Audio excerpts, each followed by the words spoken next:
Assalamualaikum warahmatullahi wabarakatuh. Halo semuanya, kembali lagi bersama saya Andi Setiawan SPD. Pernah dengar istilah gali lubang tutup lubang? Sayangnya banyak orang yang terjebak dalam siklus keuangan seperti ini tanpa sadar. Gaji habis sebelum waktunya, hutang menumpuk, dan mimpi untuk hidup sejahtera pun semakin jauh dari jangkauan kita. Tahukah kamu bahwa kemiskinan seringkali bukan disebabkan oleh kurangnya penghasilan, melainkan oleh sebuah kebiasaan keuangan yang buruk? Kebiasaan buruk inilah yang secara perlahan menggerus keuangan kita dan menjauhkan kita dari kebebasan finansial. Di video kali ini kita akan membahas tuntas tentang kebiasaan-kebiasaan buruk dalam keuangan yang harus kamu hindari jika ingin mencapai kesuksesan finansial. Siap untuk mengubah kebiasaan burukmu dan mewujudkan impian? Yuk simak video ini sampai habis.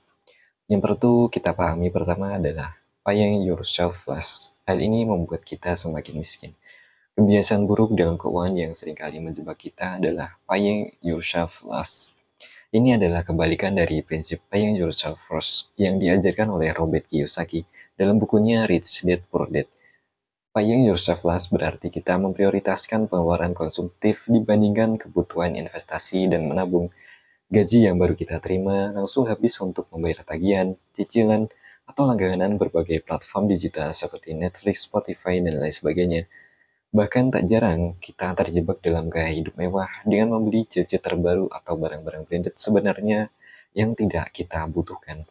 Akibatnya kita tidak memiliki dana yang cukup untuk disisihkan sebagai dana darurat atau investasi atau tabungan.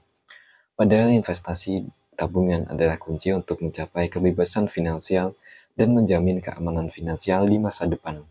Tanpa investasi, uang kita akan tergerus inflasi dan nilai uang kita akan semakin kecil seiring berjalannya waktu. Tanpa tabungan, kita akan kesulitan menghadapi situasi darurat atau kebutuhan mendadak yang membutuhkan dana besar. Kebiasaan keuangan yang baik menurut Robert Kiyosaki adalah paying yourself first. Ini berarti kita harus menyisihkan sebagian penghasilan kita untuk ditabung atau diinvestasikan segera setelah menerima gaji, sebelum digunakan untuk keperluan lainnya. Robert Kiyosaki menyarankan kita untuk menyisihkan minimal 10% sampai 15% dari gaji untuk diinvestasikan. Dengan konsistensi menerapkan prinsip ini, kamu akan memiliki aset yang terus bertumbuh nilainya dan menghasilkan penghasilan pasif di masa depan, sehingga kita bisa mencapai kebebasan finansial dan hidup tenang di hari tua. Lantas yang perlu kita pahami selanjutnya adalah getting comfortable with debt. Salah satu kebiasaan buruk dalam keuangan yang harus diwaspadai adalah getting comfortable with debt atau merasa nyaman dengan hutang. Banyak orang terjebak dalam pola pikir gali lubang tutup lubang, yaitu menutup hutang sini dengan hutang baru. Siklus ini cukup berbahaya karena dapat menjerumuskan kita pada jurang keuangan yang sulit untuk diatasi. Hutang konsumtif seperti hutang untuk membeli mobil atau gadget terbaru di saat keuangan belum stabil justru akan semakin membebani dan menciptakan sebuah ketidakstabilan finansial. Kebiasaan buruk ini seringkali dipicu oleh gaya hidup yang konsumtif dan keinginan untuk memuaskan sebuah keinginan yang sesaat. Kita kadang mudah tergoda dengan penawaran kredit atau cicilan yang memudahkan kita untuk membeli barang-barang yang sebenarnya tidak kita butuhkan, yang hanya untuk impress terhadap orang lain. Padahal hutang yang menumpuk akan semakin menyulitkan kita untuk mencapai kebebasan finansial. Apalagi jika hutang tersebut bersifat riba, yang dalam Islam memiliki dampak negatif yang sangat besar. Hutang riba tidak hanya merugikan secara finansial, tetapi juga dapat menimbulkan berbagai masalah lainnya, seperti konflik rumah tangga, stres, dan gangguan kesehatan mental. Oleh karena itu, penting bagi kita untuk menghindari jeratan hutang riba dan mengelola keuangan dan bijak.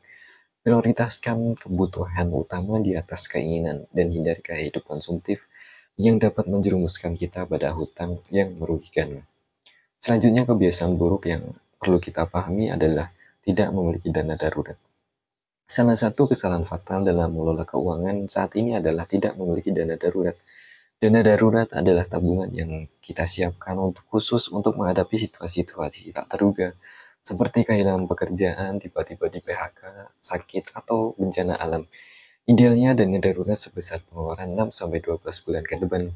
Sayangnya, banyak orang yang mengabaikan pentingnya dana darurat dan lebih memprioritaskan pengeluaran konsumtif.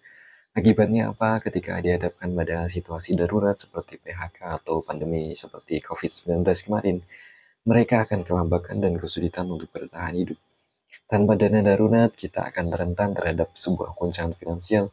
Ketika sumber penghasilan utama kita terhenti, kita tidak memiliki pegangan untuk memenuhi kebutuhan sehari-hari, bayar tagihan, atau menanggung biaya yang tak terduga. Kondisi ini dapat menimbulkan stres, kecemasan, dan bahkan depresi. Lebih parah lagi, kita bisa terpaksa menjual aset berharga atau terjerat hutang untuk bertahan hidup saja.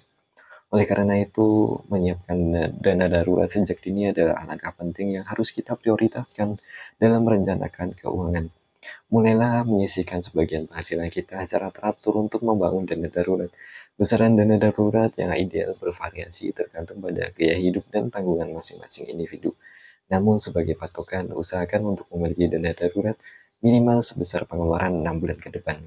Simpan dana darurat di instrumen yang mudah dicairkan seperti rekening tabungan. Dengan memiliki dana darurat, kamu akan merasa lebih aman dan siap menghadapi segala kemungkinan yang terjadi di masa depan. Terima kasih telah menonton sampai habis. Silahkan like, komen untuk berdiskusi di lebih lanjut di bawah ini. Dan klik tombol subscribe untuk video-video menarik lainnya. Sampai jumpa di video selanjutnya. Saya Andi Setiawan SPD. Assalamualaikum warahmatullahi wabarakatuh.